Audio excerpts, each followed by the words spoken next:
ধন্যবাদ জ্ঞাপন করেছি আজকের এই প্রোগ্রামে উপস্থিত হওয়ার কারণে। দলের প্রতিষ্ঠা দিবস আমি সকলে দলের যে লক্ষ্য উদ্দেশ্য আছে লক্ষ্য উদ্দেশ্য সম্মুখে রাখি আমি অসমের স্বার্থ অসমীয়া জনতার স্বার্থ জাতির স্বার্থ বুঝিলাম প্রতিষ্ঠার আমার এই যুঁজ মৌলানা বদরুদ্দিন আজমল সাহেবের নেতৃত্বে চলি থাকিব এইখিনি কৈ মই মোৰ বক্তব্য সামৰিছো। ধন্যবাদ। এওঁডিএফ জিন্দাবাদ, মৌলানা বদৰুদ্দিন আজমল জিন্দাবাদ। সামান্য 2% কাবাত আছে। উত্তৰ প্ৰদেশত 403খন MLA সিট আসন আছে, মাত্ৰ 2খন আসন আছিল কংগ্ৰেছৰ দখলত। উত্তৰ প্ৰদেশৰ 80খন MP আসনৰ ভিতৰত কংগ্ৰেছৰ যোৱা মিলি সোনিয়া গান্ধীৰ আগনি আনি ৰাহুল গান্ধীৰ আগনিতো হাৰিছিল। এইবাৰ কেইখনমান পাইছে, মই যোৱা টাৰ্মৰ কথা কৈছো, মাত্ৰ এখনে 2খন আসন 80খনৰ ভিতৰত পাইছিল। এইবিলাক হৈ আছে এক্সিডেণ্ট। কংগ্ৰেছৰ আজি উৰিষ্যাত নাই 0, ৱেষ্ট বেংগলত 0, নৰ্থ ইষ্টৰ ৰাজ্যবিলাকত অলমষ্ট 0, দিল্লীত 0। গতিকে তাৰপিছতো তেখেতসকলে তাতে চেষ্টা কৰি আছে। আৰু আমি 15জন বিধায়ক আপোনাৰ এতিয়াও দলত আছে। 15জন বিধায়ক আমাৰ যোৱা পঞ্চায়তত বাগবাৰ বা চেঙাৰ পৰা পঞ্চায়ত প্ৰতিনিধি আমাৰ আছিল, তাই মুকলিগল সন্মুখত আকৌ ইলেকশ্যন আছে। মানকেশ্বৰত জিলা পৰিষদ আমাৰ আছিল, আমাৰ দখলত আছিল পঞ্চায়ত প্ৰতিনিধি 15জন বিধায়ক, দলীয় লাখ লাখ আমাৰ সমৰ্থক, হাজাৰ হাজাৰ কৰ্মী। এই সব কিছু আলহামদুলিল্লাহ এতিয়াও আমাৰ হাতত আছে।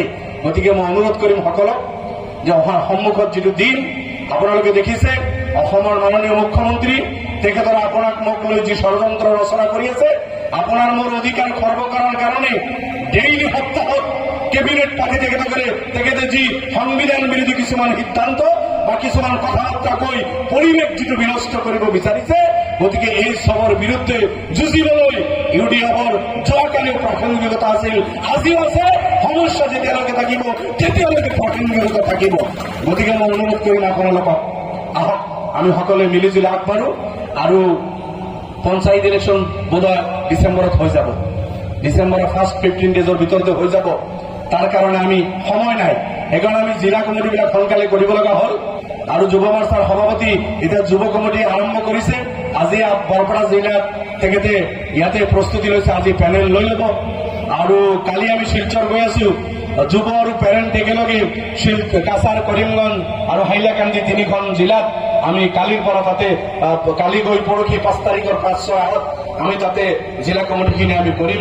যুৱ মৰ্চাৰ সভাপতি মই আৰু আমাৰ কেন্দ্ৰীয় নেতৃবৃন্দ আমি গৈ আছো কালি বৰাকবিলিত।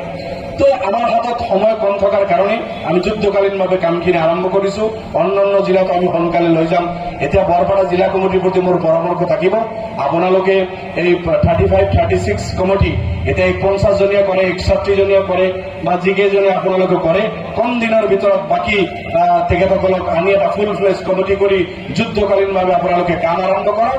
আৰু সপ্তাহ দিনৰ ভিতৰত পাৰে যদি আপোনালোকে পেৰেণ্ট কমিটিয়ে ব্লক কমিটিৰ কাম আৰম্ভ কৰি দিয়ক। ইতিমধ্যে ব্লক হৈ গ'ল, আজি কিজানি ডিক্লেয়াৰ হৈ গ'ল ইতিমধ্যে যে আমাৰ একোটা সমষ্টিত 2টা কৰি ব্লক, মোৰ কলগাছিয়া ব্লক আৰু মন্দিয়া ব্লক, চেঙা সমষ্টিত এটা দক্ষিণপাৰা ব্লক হ'ব, এটা উত্তৰপাৰা হ'ব।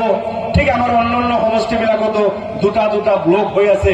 গতিকে আমি এতিয়া সমষ্টিৰ পৰিৱৰ্তে সিদ্ধান্ত হৈছে ব্লক কমিটি কৰিম। যিহেতু আমাৰ বহুকেইটা সমষ্টি, এটা সমষ্টিত 2টা কমিটি কৰিব লাগিব, আপোনালোকৰ অলপ সময় লাগিব। সেইকাৰণে জিলা কমিটিয়ে আপোনালোকে বহি এটা আলোচনা মৰ্মে কম দিনৰ ভিতৰত এই ব্লকবিলাকত গৈ ধুনীয়াকৈ অৰ্গেনাইজ কৰি ব্লকৰ নেতা কৰ্মী লৈ তাত যদি গৈ যেনেকুৱা ধৰণৰ আমি পৰামৰ্শ লৈছিলো, লৈ কমিটি কৰিছিলো, আপোনালোকে ব্লকৰ সব নেতা কৰ্মীক মাতি এক জায়গাত জমা কৰি দলীয় আলাপ আলোচনা কৰি তাৰ পৰা পৰামৰ্শ লৈ সেইখিনিৰ পৰা যদি আপোনালোকে কমিটি কৰি দিয়ে, মই ভাবো দলীয় আলাপ আলোচনা হৈ যাব আৰু শক্তিশালী কমিটি এটা দিব পাৰিব। সেইখিনি কৰিব লাগিব। লগতে যুৱ মৰ্চাটো হ'ব, মহিলা আৰু ছাত্ৰ মৰ্চা ইতিমধ্যে কৈ গৈছে যে এটা কনফিউজন হ'ব পাৰে, সেইটো যাতে নাথাকে মই ক্লিয়াৰ কৰিছো। আমাৰ মহিলা মৰ্চাৰ সভানেত্ৰী বীণা মই ধন্যবাদ জ্ঞাপন কৰিছো আজিৰ এই প্ৰগ্ৰামত উপস্থিত হোৱাৰ কাৰণে। আৰু দলৰ প্ৰতিষ্ঠা দিৱসত আহক আমি সকলে আকৌ সংকল্পবদ্ধ হওঁ। দলৰ যি লক্ষ্য উদ্দেশ্য আছিল, লক্ষ্য উদ্দেশ্য সন্মুখত ৰাখি আমি অসমৰ স্বাৰ্থত, অসমীয়া জনতাৰ স্বাৰ্থত, জাতিৰ স্বাৰ্থত আমি যুঁজি যাম। সত্যনিষ্ঠাৰে আমাৰ এই যুঁজ মৌলানা বদৰুদ্দিন আজমল সাহেবৰ নেতৃত্বত চলি থাকিব। এইখিনি কৈ মই মোৰ বক্তব্য সামৰিছো। ধন্যবাদ।